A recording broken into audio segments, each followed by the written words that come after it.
Bonjour et bienvenue à cette nouvelle série de vidéos courtes à destination des flammes jumelles. Nous allons continuer le cycle de vidéos concernant les 13 signes que vous êtes, flammes jumelles. Les premiers signes ont déjà été détaillés. Passons donc dès maintenant au troisième signe, deux profils polarisés. Lors de l'explication du deuxième signe dans la précédente vidéo, nous avons indiqué que le chaser est plutôt tourné vers lui-même, alors qu'au contraire, le runner, quant à lui, se tournera naturellement vers les autres. Ces attitudes attribuées à chaque jumeau trouvent leurs explications dans les spécificités énergétiques qui existent dans la flamme jumelle. La médecine énergétique traditionnelle chinoise nous indique que tout est énergétique dans la vie. Les cycles de saison, la naissance et la mort, le jour et la nuit, les éléments, tout ce qui existe grâce à l'énergie que l'on nomme Qi en médecine chinoise. Ce Qi préserve la vie lorsqu'un équilibre se crée entre les deux énergies qui existent sur Terre. Il existe l'énergie Yang qui est en lien direct avec la matière, l'eau visible, la lumière, le soleil, le chaud, etc.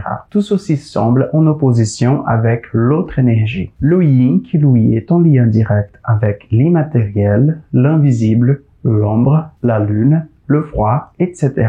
En ramenant ces lois de l'énergétique traditionnelle chinoise dans la chimie, nous pouvons associer le yang à la notion de masculin sacré, alors que le yin s'associerait plutôt au féminin sacré. En psychologie, si on imagine qu'une personnalité puisse être polarisée par l'énergie yang, nous pourrions dire que cette personne serait cartésienne, terre à terre, très intellectuelle, dans l'anticipation, dans l'attachement matériel pour se sécuriser. Alors qu'une personnalité polarisée par l'énergie yin serait plus créative, empathique, sensible, spontanée, dans le détachement matériel afin de se sentir libre. En ramenant ces constats à la flamme jumelle, nous trouvons un chaser très yang et un runner très yin. En prenant l'exemple du choix de carrière professionnelle, les jumeaux seront naturellement portés à faire des choix très différents. Le chaser aurait besoin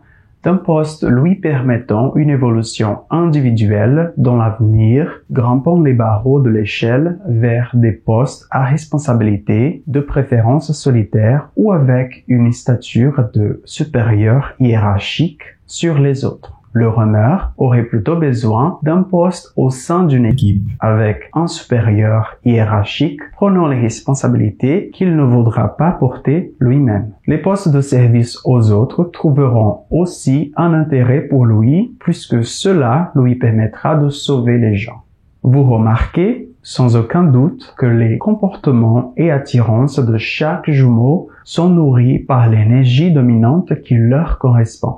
Voilà ce que l'on pouvait expliquer sur ce troisième signe. Évidemment, chaque profil est particulier et si vous avez besoin d'un éclaircissement ou d'un accompagnement sur votre chemin de flamme jumelle, n'hésitez pas à vous rendre sur mon agenda pour prendre rendez-vous et vous donner les moyens d'atteindre l'unicité. Je vous retrouve très bientôt pour la suite des vidéos. Bye!